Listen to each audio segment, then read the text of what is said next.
Hey, it's Laura with your latest tech update from Z-JAK Technologies. What if your browser could translate audio from video in real time as you're watching? Microsoft is testing exactly that in Edge. This new AI feature can turn spoken content from videos into another language almost instantly.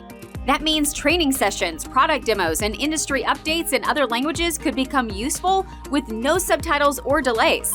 It's still in preview and only supports a few languages for now, but the potential for global collaboration and faster learning is huge.